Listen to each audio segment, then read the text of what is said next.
Alors, bonjour à toutes et tous. Alors, je vais essayer de vous expliquer dans cette vidéo pourquoi c'est important de comprendre que l'on va changer de système financier et économique.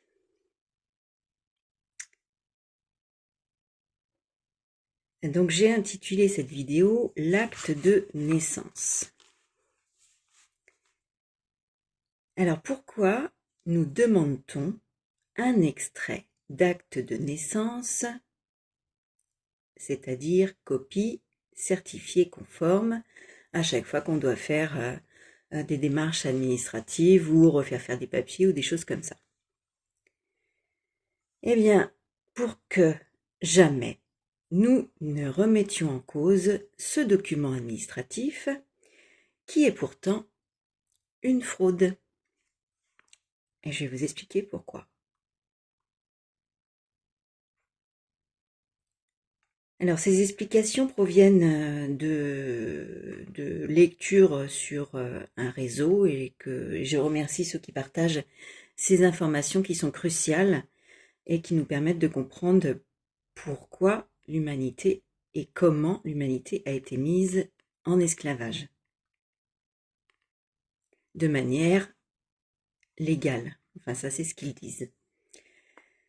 C'est assez complexe à comprendre, mais en fait, ce texte, c'est comme une trame et ça permet de repérer des mots-clés qu'on doit prendre la peine d'aller chercher. On doit prendre la peine d'aller chercher les explications de ces mots-clés pour faire des ponts ou des liens avec la compréhension de tout ça. Donc,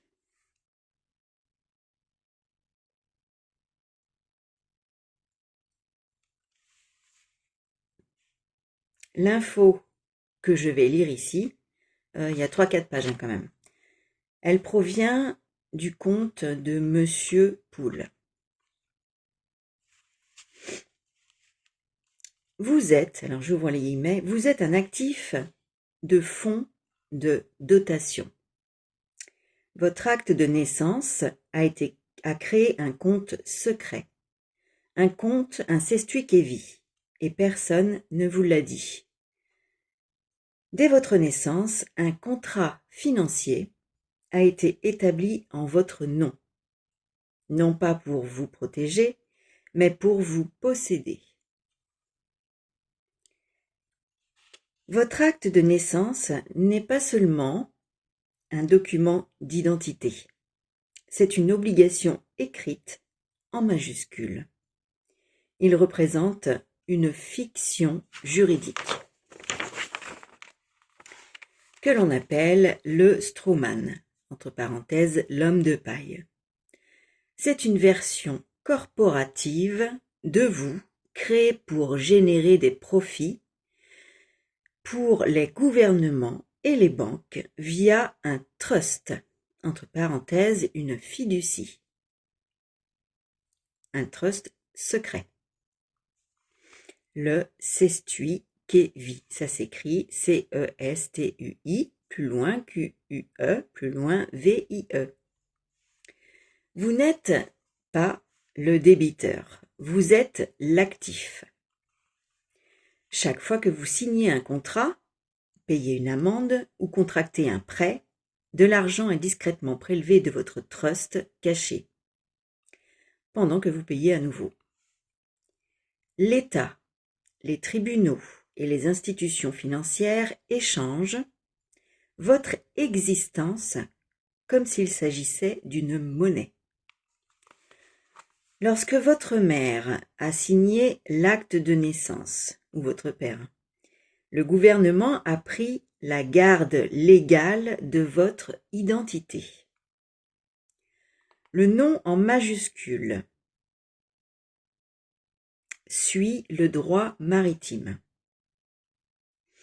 vous marquant comme une cargaison appartenant au système. En termes juridiques, vous avez été déclaré mort, entre guillemets mort, peu après votre naissance. permettant à l'État de gérer votre succession. Un trust, une fiducie, détenant la valeur financière de votre vie. Ce compte est échangé mondialement et génère continuellement des revenus, mais pas des revenus pour vous. Le strawman, donc l'homme de paille, est lié à une structure ancienne connue sous le nom de Trust Sestui Kevi. Juges, banquiers et certains fonctionnaires peuvent accéder à ces fonds, les utilisant pour régler les dettes et financer des systèmes qui maintiennent les citoyens obéissants et ignorants. Alors, je ferme juste la parenthèse ici pour vous dire que quand on refuse et qu'on a compris ce qu'est la fraude du non légal, évidemment qu'ils ne peuvent plus accéder à ces fonds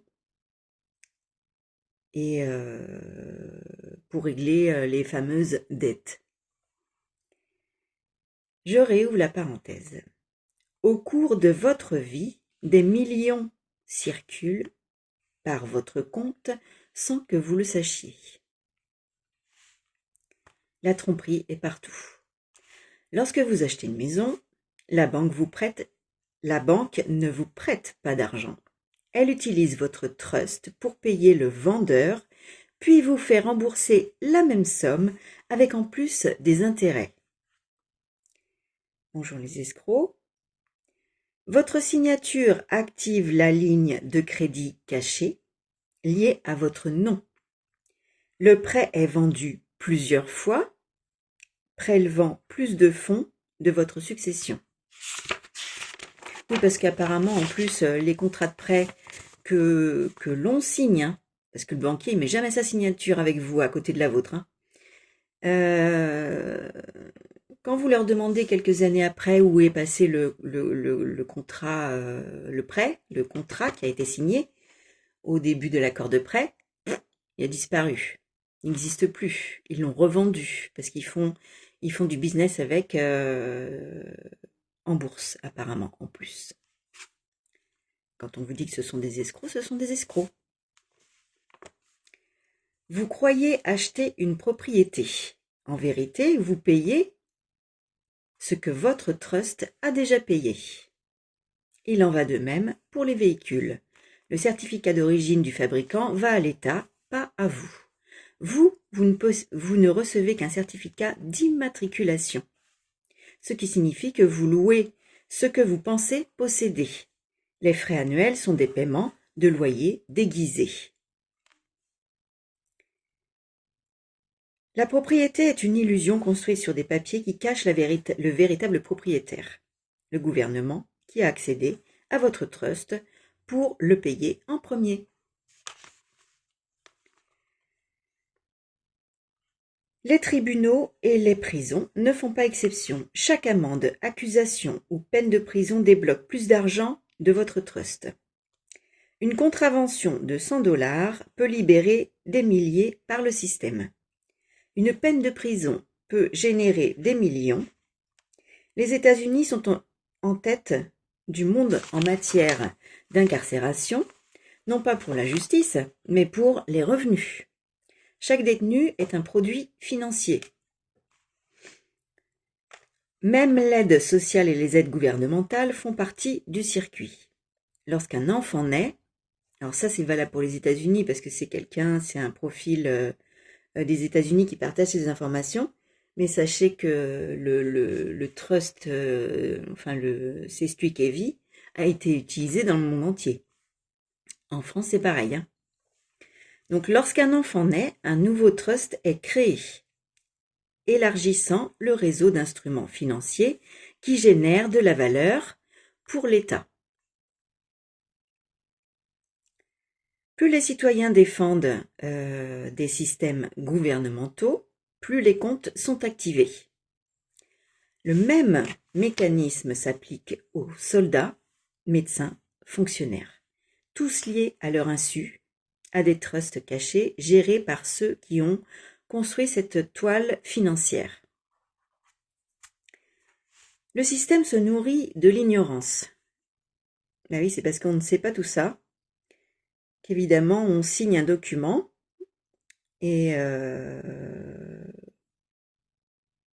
et personne ne nous explique en quoi consiste la signature de cet acte de naissance avec notre nom écrit en lettres majuscules.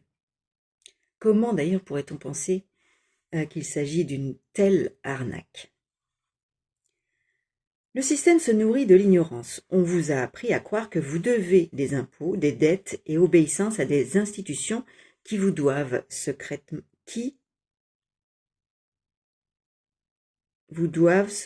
alors je sais pas, j'ai dû oublier un mot. Mais la vraie richesse des nations est la valeur collective des peuples monétisée par la fiction juridique. Des actes de naissance, échangés sur des registres cachés et utilisés pour soutenir un empire financier qui maintient l'humanité en esclavage.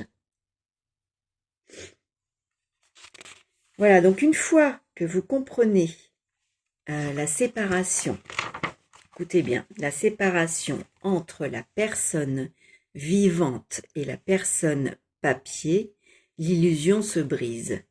Donc en fait, il faut bien faire la distinction. Et ça, il cherche vraiment à vous faire confondre l'information, c'est-à-dire qu'il faut faire la distinction entre l'être humain vivant qui respire, que nous sommes tous, et la personne fictive juridique qui a été créée via cet acte de naissance avec le nom en lettres majuscules. Une fois que vous avez compris ça, vous pouvez utiliser la fraude du nom légal pour à n'importe quel moment. Vous n'avez jamais été un débiteur, vous étiez une garantie pour un système conçu pour exploiter votre valeur. L'éveil commence lorsque vous reprenez votre nom, votre souveraineté et le trust construit à partir de votre vie sans consentement. Un hélicoptère qui passe juste au-dessus de chez moi, c'est marrant ça. Les références à chercher pour faire des liens et comprendre. Bah, c'est déjà fini. Eh ben oui.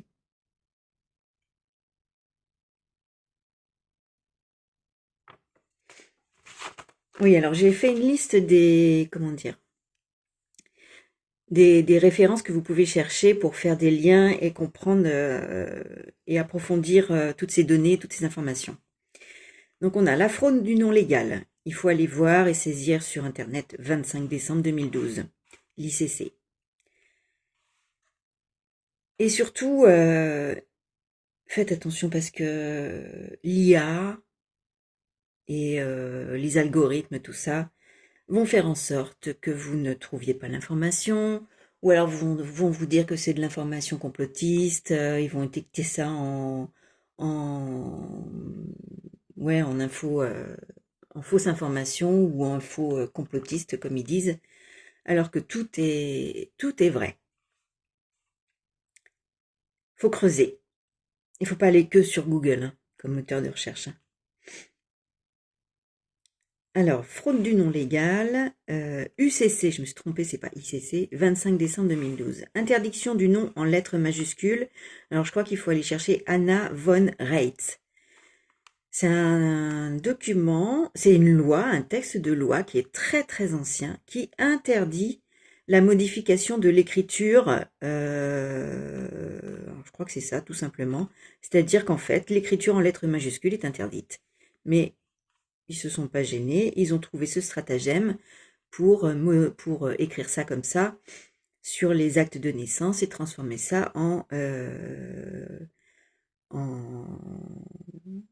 comment dire, en acte juridique fictif.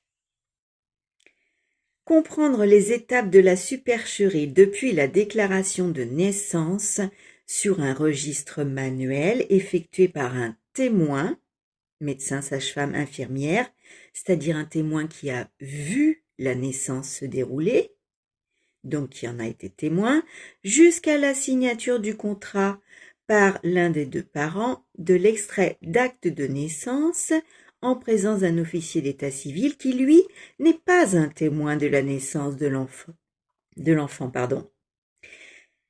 Mais c'est important à savoir parce que moi, je me suis interrogée, pourquoi font-ils disparaître les registres de témoignages des naissances, c'est-à-dire le registre manuel sur lequel le témoin a écrit il avait vu une naissance effectuée? Pourquoi font-ils disparaître ces registres manuels des naissances, qui est donc le premier document prouvant la naissance d'un enfant, pour le remplacer par un extrait d'acte d'état civil? Point d'interrogation. Voilà, donc tout ça, quand après vous pouvez aller chercher fiducie. Alors moi je savais pas trop ce que ça voulait dire, par exemple Sestuikevi, donc tout ça c'est à chercher, à explorer. Et puis voilà, moi aussi j'ai fait le lien avec alors comment vous expliquer ça?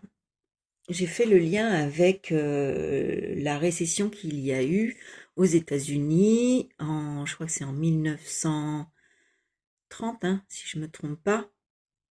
Je sais jamais si c'est en 1930 ou avant, 1911, 12, 13. Les banques ont fait faillite et du coup, bah, c'est le stratagème qu'ils ont trouvé pour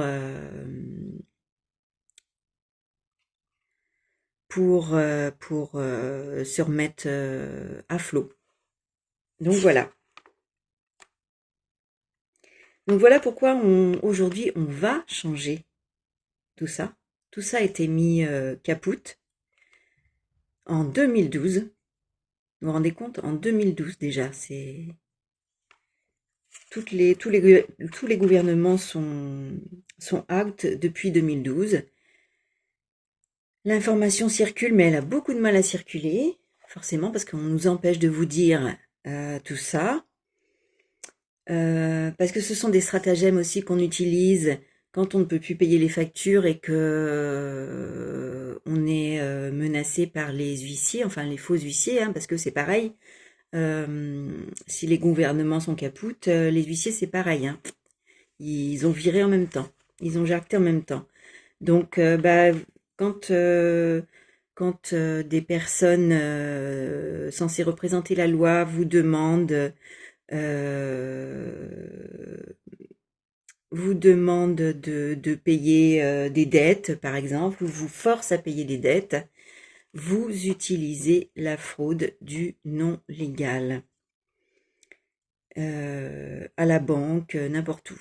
Parce que tout ça est vrai. Mais c'est vrai qu'il faut bien maîtriser le sujet et avoir suffisamment d'aplomb pour leur dire non, parce que en fait, ils sont très capables, ce qu'ils sont capables de faire, c'est de vous regarder dans les yeux et de vous dire que vous êtes une menteuse et de vous prendre pour une imbécile. Et en fait, ils formulent des questions pièges pour vous faire accepter que votre nom, c'est bien celui-là. Et quand vous commencez à dire oui, ils veulent votre signature. Et quand vous signez, c'est foutu. Ils ont votre signature et ils utilisent votre nom pour faire des affaires, alors que c'est illégal. Mais étant donné qu'ils ont eu votre consentement, c'est trop tard. Donc il faut être en capacité de leur dire non, merde. Non, non, ça c'est pas mon nom. C'est écrit en lettres majuscules, c'est une fraude. Vous êtes en train de faire une fraude avec mon nom. Voilà comment il faut leur parler. Voilà. Donc j'espère que vous comprenez pourquoi aujourd'hui nous allons basculer vers Gézara Nessara. Enfin aujourd'hui j'aimerais bien, hein, mais ça ne saurait tarder, on va dire. Voilà, je vous souhaite une bonne journée et à très bientôt. Merci, au revoir.